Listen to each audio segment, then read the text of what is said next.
Hello everyone, welcome back to my YouTube channel Rational Ravin में फिर से आप सभी का स्वागत है। लगभग 1 साल से ज़्यादा का समय होने वाला है।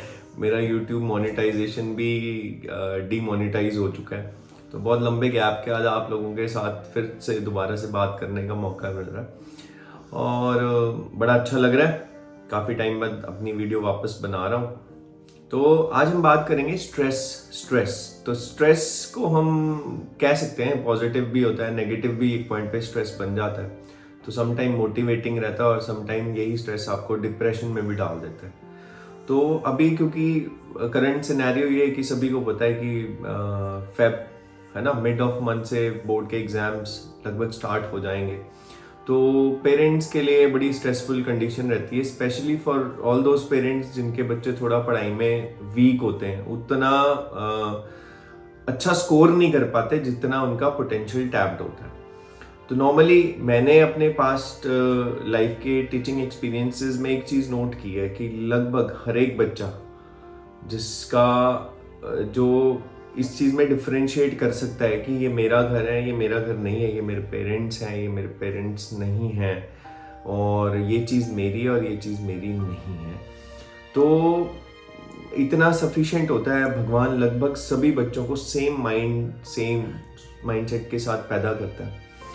तो फ़र्क कहाँ पे आता है कि वो बच्चे को इकोसिस्टम कैसा मिलता है, और वो इकोसिस्टम उसको टोटली है ना चेंज कर देता है। इतनी उस इकोसिस्टम में पावर होती है कि बच्चे के पूरी लाइफ को चेंज कर सकता है।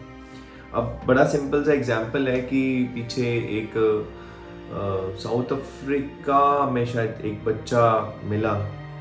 तो कुछ स्टोरी ऐसे कि उसकी मदर मर गई बच्चे के छोटे में, उसके डैड बहुत ज़्यादा अल्कोहलिक थे। तो एक दिन बच्चे ने कोई गलती की तो डैड उसको मारने के लिए एक वो बड़े नाइफ वाला पीस लेके उसके पीछे भागे। तो वो बच्चा इतना डरा कि वो डर के मारे भागते भागते एक जंगल में चले गया।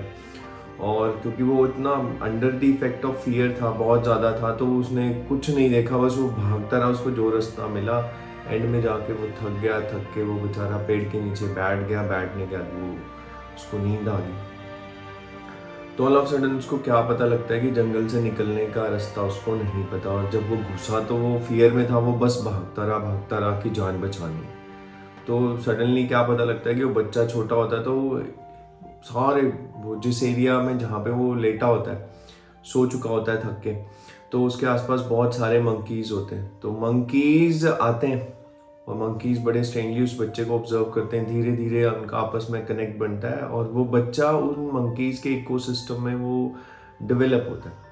अब जब वो बच्चा डेवलप होता है तो वो मंकीज़ के साथ ही जैसे उनकी एक्टिविटीज़ रहती हैं डे भर की, वो सेम एक्टिविटीज़ फॉलो करता है। ट्री क्लाइंबिंग सीख लेता है, जंप करना, उनकी तरह मूवमेंट करना, उनकी तरह बातचीत करना, ये सारी चीज़ें वो काफ़ी बढ़िया से सीख लेता है। तो स्ट्रेंज सिचुएशन कब आती है, जब फॉरेस्ट के पास का जो फील्ड एरिया होता है, तो उस फील्ड एरिया के पास कुछ फार्मर्स एक बारी कुछ हार्वेस्टिंग वगैरह कर रहे होते हैं। तो एक लेडी ऑल ऑफ सडन उस बच्चे को देखती है मंकीज़ के साथ, तो उसको शौक लग जाता है। तो वो शोर मचाती है, सारे गांव वाले इकट्ठे होते हैं। ऐसे करते करते ये बात फैल जाती है। फिर कोई लेडी होती है, वो रिसर्च कर रही होती है अपना इसी टॉपिक पे, तो वो आती है and she finds that boy. तो जब उसको बच्चा मिलता है तो she took that boy to school ले जाती है। शुरू में उसको कुछ रखते हैं, तो ट्रीट करते हैं, वो केला ही खाता है, वो बैठने का उसका तरीका वही है। तो शुरू में उसको कोशिश किया जाता है कि उसको सिविलाइज बना के कॉमन सोसाइटी में उसकी एक्सेप्टेंस बढ़े। तो वो उसको बांध के भी रखते हैं, पर वो भाग जाता है एक बारी। तो फिर जब उसको दोबारा पकड़ा जाता है तो फिर वो एक कॉन्वेंट स्कूल में जाता है। और फिर वहाँ पे एक सिस्टर होती है, एक नन होती है, जो उसको बहुत बढ़िया से हैंडल करती हैं एंड उसमें से उसका बेस्ट निकालती हैं, उसको अफेक्शन, एम्पैथी, गाइडेंस, सारा कुछ देती हैं उसको। तो अल्टीमेटली आज के टाइम में वो एक सिंगर है वहाँ पे, किसी अफ्रीकन कंट्री में वो अब सिंगर बन चुका है और अच्छा सा अपना सिंगिंग करके अपने प्रोफेशन को चला रहा है। Now this is the transformation. यहाँ पे ना उसका जो टीचर है, जिस कॉन्वेंट स्कूल में उसको वो टीचर मिली जिसने उसको मदरली, सिस्टरली, सारे टाइप के अफेक्शंस दिए। उसकी इतनी बड़ी बड़ी जो चैलेंजेस वो अपनी लाइफ में फेस कर रहा था, तो उसके टीचर ने उसके साथ उसकी मदर, उसकी फेलो सिस्टर, गाइड, मेंटोर, आप जो भी कह सकते हैं, वो मिल के उसके साथ वो चैलेंजेस फेस किए, उसको हेल्प आउट किया। टीचर उसको पहले भी मिले थे तो पर वो वर्क नहीं कर सके थे क्योंकि वो इन डेप्थ उसके साथ, उस बच्चे के साथ इतना इन्वॉल्व नहीं हुए थे। तो ऐसी कुछ दिक्कत आती हैं। आप लोग भी जब भी पीटीएम में स्कूल जाते हैं, चाहे वो ईयरली पीटीएम हो रही है, हाफ ईयरली हो रही है, मंथली पीटीएम्स हो रही है, आप जाते हैं, आप टीचर से मिलते हैं। अपना जब भी रिपोर्ट कार्ड आती है तो टीचर भी बोलते हैं कि भाई बच्चा पढ़ नहीं रहा, इसके मार्क्स नहीं आ रहे, तो ऑब्वियसली उनका जो आउटकम आ रही है वो दिखा रही है कि वो बच्चा पढ़ नहीं रहा, उसके ग्रेड्स अच्छे नहीं आ रहे, उसके मार्क्स अच्छे नहीं आ रहे। तो टीचर बोलता है भाई ये वीक है, समझदार टीचर बोलता है वीक है। और जो टीचर थोड़ा सा हार्श होते बोलने में या हार्ड होते हैं, कि जिनको ऐसा लगता है कि भाई उनके वर्ड्स का बच्चे के माइंडसेट पे, उसके सोचने के नज़रिए पे इम्पैक्ट नहीं पड़ता, तो ऐसे टीचर नालायक भी बोल देते हैं, तो कुछ नहीं कर पाएगा, यू विल डू, मतलब इतना तू ये करेगा वो करेगा, तो कुछ नहीं कर पाएगा, है ना। तो वो डेरोगेटरी एक तरीके से वो दे देते हैं रिमार्क्स, जिससे बच्चे का कोमल मन जो है टूट जाता है। अब क्या होता है कि आप उसको घर लेके आते हो, पीटीएम के बाद आप रास्ते में उसको स्कॉल्ड करते हो, डांटते हो बुरे तरीके से, तू नालायक है, नालायक ही रहेगा, तेरा तू कभी बड़ा नहीं बन पाएगा, आप नेगेटिव रिमार्क्स बहुत ज़्यादा देते हो। तो क्या होता है कि एज अ रिजल्ट देखो बच्चा एक प्रॉब्लम फेस कर रहा है, he is in a state of trauma. अब आप बताएं कि कौन सा व्यक्ति या कौन सा सोचने वाला जो इंसान है वो ये चाहता है कि उसके साथ अच्छा ना हो। हम भी इंसान हैं, हम लोग भी चाहते हैं कि हमें लाइफ में बेस्ट मिले, चाहे हम इनपुट 10% दे रहे हो बट आउटपुट हमको 100% चाहिए। तो ऐसा डिज़ायर तो हर कोई रखता है, हर कोई अपने लिए बेस्ट सोचता है। तो ऐसी क्लास में अगर 60 बच्चे हैं तो 60 के 60 बच्चे सोचते हैं कि यार मैं भी मार्क्स बढ़िया लूँ। जो टॉपर्स होते हैं, जो टॉप मेरिटोरियस बच्चे होते हैं, उनके साथ क्या होता है, वो जो सोचते हैं उसको अचीव कर लेते हैं। तो उनको अचीव करने में उनके पेरेंट्स उनकी हेल्प करते हैं। वो फॉर्चुनेट होते हैं कि माँ बाप पढ़े लिखे हैं, या कोई घर में बड़ा भाई बहन है जो उनको गाइड कर सकता है प्रॉपरली, कि भाई जो भी वो प्रॉब्लम फेस करते हैं during the phases of different phases of learning, तो उनको बड़े मेंटोर मिले होते हैं। तो इस करके वो बच्चे अच्छे से परफॉर्म कर लेते हैं। बट सिचुएशन कहाँ पे डिफिकल्ट बन जाती है, जहाँ पे parents due to ABC any reasons बच्चों को टाइम नहीं दे पाते, उनको उनके सब्जेक्ट मैटर में पढ़ा नहीं पाते, क्योंकि उनके टाइम का जो एजुकेशन सिस्टम था वो डिफरेंट था और जो आज का एजुकेशन सिस्टम है वो डिफरेंट है। कई जगह फैमिली रिस्पॉन्सिबिलिटीज, फाइनेंशियल स्ट्रेन्स, बहुत सारी चीज़ें होती हैं, कई जगह पेरेंट्स पढ़े लिखे नहीं होते। तो ऐसे बच्चों के साथ क्या होगा? मोर ओवर अगर वो ऐसे स्कूल में पढ़ रहे हैं, ऐसे सिस्टम्स में पढ़ रहे हैं जहाँ पे सिर्फ बोर्ड पे सब्जेक्ट पढ़ाया जा रहा है, तो वो बच्चों का प्रॉब्लम कभी सॉल्व नहीं होता। आप डे फर्स्ट जाते हैं, you take admission to some good school, you take admission to some good coaching, some institute, कहीं पे भी कोई भी सपोर्ट के लिए आप जाते हैं। अब आप जहाँ पढ़ने जाएंगे तो आप उनको टेस्ट तो करेंगे नहीं, ऑब्वियस सी बात है कि आप उन पे ट्रस्ट करके अपने बच्चे को एडमिट करेंगे। नाउ टोटली आपने अपना बच्चा एक दूसरे व्यक्ति या दूसरे स्कूल, दूसरे सिस्टम में आपने प्लेस कर दिया। अब ग्रेजुअली क्या है कि बच्चे का इंप्रूवमेंट जो है एक कलेक्टिव एफर्ट होता है। बच्चा जो कि एक केस है, और जो भी बंदा प्रॉब्लम में होता है वो कभी भी अपना सोल्यूशन खुद नहीं जनरेट कर पाता। उसको कोई वाइज मैन, कोई बड़ा, कोई गुरु, कोई परिवार का मैच्योर पर्सन उसको एक गेटवे बताता है किसी भी प्रॉब्लम का। तो वो गेटवे जब बंदा बता देता है तो उसका प्रॉब्लम बड़े इजीली सॉल्व हो जाता है। बट वो बच्चे को सोल्यूशन देगा कौन? Everyone is worried about the marks. Teacher हो, चाहे स्कूल के मैनेजमेंट हो, चाहे पेरेंट्स हो, चाहे रिलेटिव्स हो, everyone enquires for the mark. So mark लेना भी जरूरी है आज के इस कॉम्पिटिटिव वर्ल्ड में। बट वो बच्चे के मन का क्या, जो उड़ना चाहता है, उसके पास पर भी है पर वो उड़ नहीं पा रहा है। तो ये सब प्रॉब्लम्स जो बच्चे फेस करते हैं, पेरेंट्स इजीली बोल देते हैं, कोई भी इजीली, किसी को भी टैग लगाना तो बहुत आसान काम है ना। बट वो बच्चे का माइंडसेट क्या है, वो बच्चा क्या एक्सपेक्ट कर रहा है, उसके ड्रीम्स क्या है, what he wishes to do, जो मैंने अभी तक जो ऑब्जर्व किया कि हर बच्चा चाहता है कि I should score well.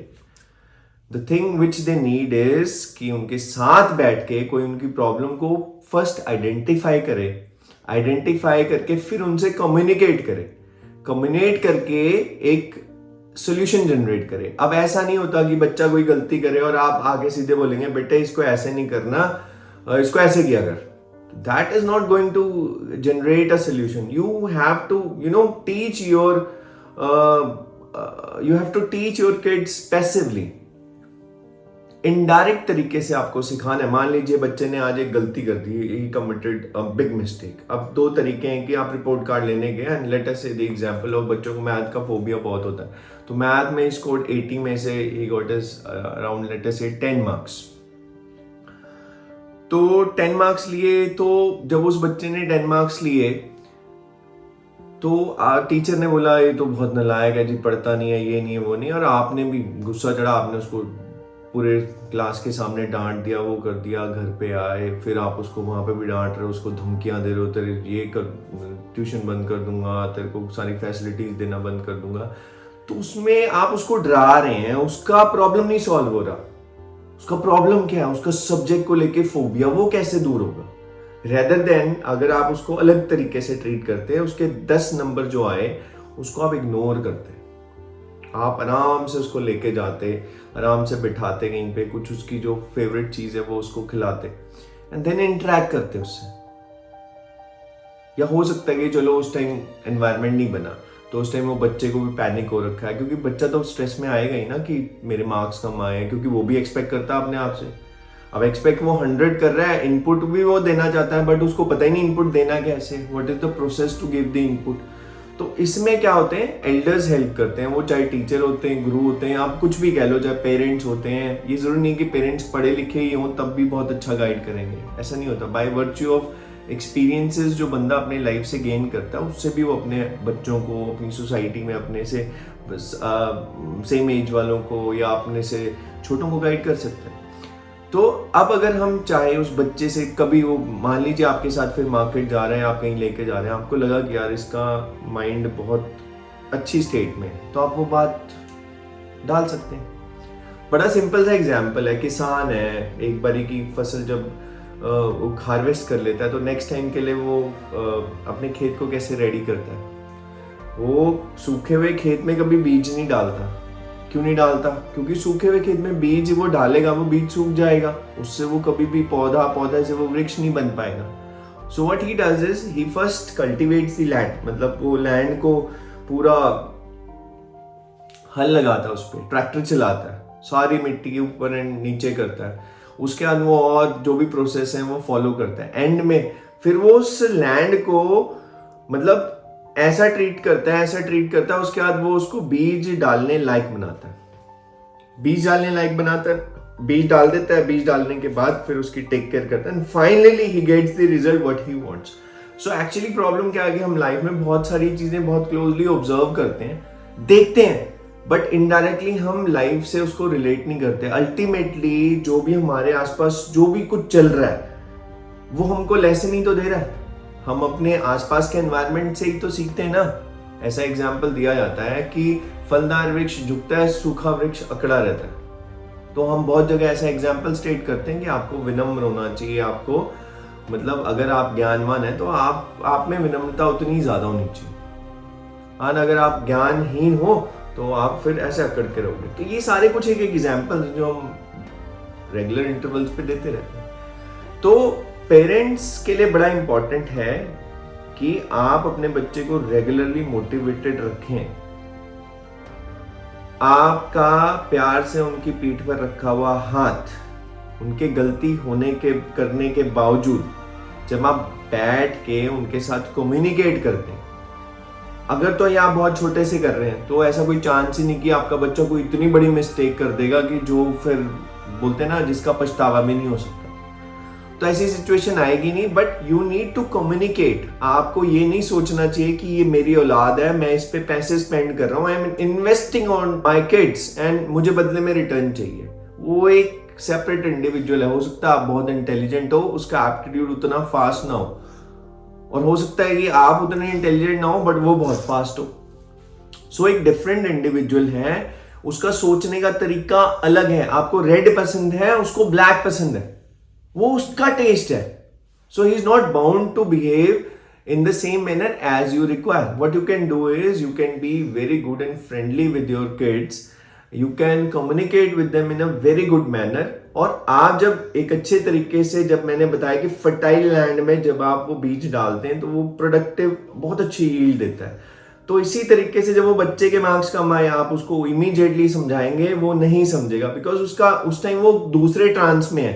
He is not in the receptive trance, he is not going to listen anything whatever you are trying to communicate to him.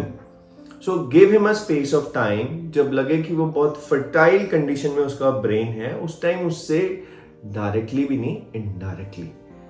Indirect communication क्या होता है कि आपने एक स्टोरी नरेट कर दी कि बेटे जब मैं यार छोटा था तो यार मेरा भी मैथ्स बड़ा वीक था, बट यार मैं इम्प्रूव करना चाहता था, बट मेरे को कोई हेल्प ही नहीं अवेलेबल थी। बट देख, मैं इस प्रॉब्लम से निकल चुका हूँ, आई डोंट विश कि तू भी इससे निकले। तो तू मेरे को बता यार, तेरे को किस टाइप का प्रॉब्लम आ रहा है, क्या आ रहा है, हम दोनों मिलके इसका सोल्यूशन करेंगे। मैं भी थोड़ा ट्राई करूंगा, थोड़ा तू भी ट्राई करना। So it is not the only responsibility you go and find some tuition and submit the fee, take admission and then job is done. No, the job is not done. The problem is this कि इतने first world में, इतने fast time में दिक्कत क्या आ रही है? दिक्कत ये आ रही है कि टाइम नहीं है, और टाइम सबसे इंपॉर्टेंट है। You need to give quality time to your kids. अभी जैसा बोर्ड का एग्जाम आने वाला है तो वो बेचारे कितने ट्रॉमा में होंगे। आए दिन मॉक टेस्ट हो रहे हैं, प्री बोर्ड्स हो रहे हैं, वो बेचारे फुल एफिशिएंसी के साथ प्रिपेयर करके जाते हैं। अब उनको स्ट्रेटेजीज ही नहीं पता होती how to prepare. They are going to a war where they are not fully equipped with all the बोलते हैं एम्यूनेशन के साथ वो इक्विप्ड ही नहीं है। तो वो वॉर जीतेंगे कैसे? तो दो ही केस बचे, या तो वो वॉर में हारेंगे या फिर वो वीर गति को प्राप्त होंगे। तो वीर गति का इंसेंस ये नहीं है कि दे मैं एक तो रियल लाइफ की वॉर का एग्जांपल लेके I am just relating it to the mental war they are fighting with the exams, the stress which the exams they are giving. So इसमें सबसे बढ़िया रोल ये रहता है कि आपको अपने बच्चे को फुली ट्रेन करना पड़ता है, फुली इक्विप्ड करना पड़ता है। अब आप लोग किस टाइप का प्रॉब्लम अपने बच्चों को लेके फेस कर रहे हैं वो आप कमेंट्स में शेयर कर सकते हैं। मुझे कुछ एक कमेंट्स जो मुझे लगेंगे जिन पे मैं टॉपिक्स बना सकता हूँ, जिन पे मैं वीडियो बना सकता हूँ, I can really assure you कि I can help you out in a particular case. So मेरे पास लास्ट ईयर का एक केस है। एक बच्ची आई and she was absolute flat, +2 medical में है, and you won't believe the girl came to us. मेरा फर्स्ट इंटरेक्शन था तो वो बहुत ही ज़्यादा ब्लंट क्वेश्चन थे उसके। तो आई अंडरस्टूड कि वो बच्चा है and he is not aware how to talk to a teacher and all that. तो I accepted in a good manner. तो मैंने वो इंक्वायरी रखा, सारा कुछ रखा, उसको फिल किया। तो नेक्स्ट मीटिंग हुई तो वो बच्चे को मैंने इमीडिएटली एक्नॉलेज कराया कि बेटे the way you talk to me last time, the way you inquired the thing, that is not the right way, you should try to amend this. तो फाइनली वो बच्चे के पेरेंट्स ने, बच्चे ने ट्रस्ट किया, हमारे पास एडमिशन लिया एंड शी स्टार्टेड स्टडिंग। तो क्या था, जितने भी यूनिट टेस्ट होते थे हर एक में उसके किसी में 2 मार्क्स आ रहे हैं, किसी में 1 आ रहे हैं, 0 की फ्रीक्वेंसी ज़्यादा थी। तो हम अंडरस्टैंड कर रहे थे कि वो बच्चा, अगर आप इंटरेक्ट करते हैं तो he is very sharp, is having very good aptitude and IQ, but the where is the problem line कि वो स्कोर नहीं कर पा रहा। तो थोड़े टाइम बाद इंटरेक्शन से पता लगा, और इंटरेक्ट किया तो पता लगा कि बच्चा कोई ट्रॉमा फेस कर रहा है। अब जब बच्चा कोई ट्रॉमा फेस किया उसने पास में, तो उसका इफेक्ट है। तो एक बार उसका यूनिट टेस्ट हुआ तो उसके मेरे ख्याल 40 में से उसके 8 या 10 मार्क्स आए। तो PTM भी थी उसके इमीडिएटली है। तो पेरेंट्स आए, उन्होंने कहा सर ये तो कोई इम्प्रूवमेंट ही नहीं। तो मैंने बोला आई एम तो वेरी हैप्पी। बच्चा जो 0, 1, 2 ले रहा है वो सीधे आपको 10 मार्क्स ले रहा है, तो मैं तो बहुत खुश हूँ इम्प्रूवमेंट को लेकर। तो हमने कॉन्स्टेंटली क्या किया, उस बच्चे से कम्युनिकेट करते रहे। रेगुलर इंटरवल्स में हम लोग ने अपना कम्युनिकेशन उससे कंटिन्यू रखा। मैंने अपनी सारी फेलो टीम को भी बोला कि रेगुलरली उस बच्चे से कम्युनिकेट करना है। एंड एज अ कॉन्सिक्वेंस क्या हुआ, वो ग्रेजुअली उसके मार्क्स, वो जो आप बोल रहे 40 में से 10 थे, फिर वो 15 हो गए, फिर वो 22 हो गए, एंड ग्रेजुअली बोर्ड का एग्जाम उसका, शी बैक्ड अराउंड, अगर मैं भूल नहीं रहा तो 80% मार्क्स लिए उस बच्ची ने. The one who she was struggling to score only, pass होने के लिए भी स्ट्रगल कर रहे थे. पेरेंट्स को नहीं यकीन हुआ. इनफैक्ट उसके तो मार्क्स और रोल नंबर हमने पहले लिया हुआ था, तो उसके पेरेंट्स को भी इन्फॉर्म हम ही ने किया. उनको उसका रिजल्ट देखने में भी डर लग रहा था, टेंशन लग रहा. सो इट इज समटाइम्स है कि जो रेगुलर क्लास में टीचर पढ़ा रहे हैं वही हमने उसको पढ़ाया, कुछ स्पेशल नहीं पढ़ाया. हाँ, हमने उसको बताया कि बेटे डार्क रूम में नहीं रहना, हमने उससे कम्युनिकेट किया कि कैसे चेंज करना. हम उसके सिस्टर से बात करते थे, उसके मदर से बात करते थे, हम पूछते थे कि भी ये घर में किस एनवायरनमेंट कैसे रहती है, क्या करती है, हाउ शी टॉक्स, कितना फ्रेंड सर्कल है, क्या है. तो पढ़ाई चलती रहती थी, साथ साथ हम उससे इंटरेक्ट करते रहते थे. ओनली द कम्युनिकेशन, सिर्फ हमारे कम्युनिकेट करने से उसको इतना बड़ा प्रॉब्लम सॉल्व हो गया. बाकी subject matter no doubt teacher सभी ने मिलजुल के उसको ऊपर काम किया and effectively we got the result. मान लीजिए कि अगर बच्चा रिसेप्टिव नहीं होता, बच्चे का जो हम बोलते हैं फर्टाइल लैंड, जो माइंडसेट है उसका फर्टाइल नहीं होता, तो हम जो कुछ भी बोल रहे हैं उसका इम्पैक्ट ही नहीं आता. शुरू के 4 महीने तो बच्चा परफॉर्म ही कुछ नहीं कर रहा था. So for her we were always with her कि बेटे कोई बात नहीं, you keep on studying, keep on trying, no problem. 0 आ रहा है, 1 आ रहा है, 2 आ रहा है, हमारे लिए एक mark is a very good grade improvement. So it is only the way आप अपनी अप्रोच को बदलेंगे तो डेफिनेटली आपका बच्चा भी मोटिवेटेड रहेगा और वो भी आगे अपनी लाइफ में एक्सेल करेगा. Subject to condition, one find some good teacher जो उसकी सारी प्रॉब्लम्स को अंडरस्टैंड करता है और अंडरस्टैंड करके साथ उसके साथ उस प्रॉब्लम को फेस करता है, उसके लिए जो सोल्यूशन जनरेट करता है उसको बोल के नहीं सिखाता, उसको बाय वर्च्यू ऑफ एक्सपीरियंस सिखाता है. तो यही रिक्वेस्ट है कि बोर्ड का भी टाइम पड़ा है, थोड़ा 15-20 दिन का जो आपके टाइम इंटरवल गैप पड़ा, अपने बच्चे से खुल के कम्युनिकेट करिए. कोई प्रॉब्लम आ रहा है, आपका कोई क्वेश्चन है, आपके माइंड में कोई क्वेरी है, आप कमेंट बॉक्स में वो लिख सकते हैं. I will definitely try to answer all those question in a short manner. और मुझे कोई टॉपिक, कोई क्वेश्चन बड़ा इंटरेस्टिंग लगेगा तो आई will definitely make a video on that also. तो आशा करता हूँ आपको मेरी कुछ बातें हल्का इसमें से कुछ समझ आया होगा. अगर आप इसको अच्छे से सुनेंगे, वीडियो को ध्यान से सुनेंगे, किसी ऐसे टाइम में सुनेंगे जब आपका माइंड स्टेबल होगा, आप बिल्कुल फोकस से सुनेंगे, ईयर पीस के साथ सुनेंगे, फोकस करके सुनेंगे, तो डेफिनेटली आपको बहुत ज़्यादा चार्ज भी मिलेगा और आप अपने बच्चे की लाइफ को चेंज करने के लिए उसमें अपना बहुत बड़ा कंट्रीब्यूशन देंगे. क्योंकि बोलते हैं ना, मम्मी पहली गुरु होती है, मम्मी पहली शिक्षक होती है. Family is a first school of civic virtues. परिवार पहला शिक्षण संस्थान होता है जो बालक को, बच्चों को ज्ञान देता है. आपका रोल आपके बच्चे की लाइफ में सबसे बड़ा रोल प्ले करता है. इसलिए उसके पेरेंट्स ना बनकर उसके दोस्त बनिए. जैसे वो अपने दोस्तों के साथ अपनी प्रॉब्लम शेयर करता है, जितनी खुशी के साथ उनको अपनी प्रॉब्लम भी बताता है, दुख भी बताता है, खुशियां भी शेयर करता है, वैसे फ्रेंड बनिए ताकि वो आपसे फ्रीली एक्सप्रेस करें, कम्युनिकेट करें, बड़ी से बड़ी बात, छोटी से छोटी बात, और आप फ्रेंड बनकर उनके प्रॉब्लम का सोल्यूशन उनको जनरेट करें. आशा करता हूं आपको ये वीडियो बढ़िया लगा होगा. आपने अपने जीवन के कीमती समय में से थोड़ा समय निकालकर मेरी इस वीडियो को दिया, इसके लिए मैं आपका शुक्रगुजार हूँ. मिलते हैं नेक्स्ट वीडियो में फिर से एक नए टॉपिक के साथ और बच्चों की सीरीज पे बच्चों को कैसे अपना कॉन्फिडेंट रेज करना है, कॉन्फिडेंस को कैसे रेज करना है, बच्चों को अपना कॉन्फिडेंस को कैसे रेज करना है, इस पे भी हम कुछ एक वीडियो बनाएंगे टॉपिक वाइज. एक वीडियो में नहीं फिनिश करूंगा, आई विल मेक 6-7 वीडियोस जिसमें एक वीडियो में हम सिर्फ एक टॉपिक पर डिस्कस करेंगे. मिलते हैं नेक्स्ट ब्लॉग में, तब तक के लिए बाय.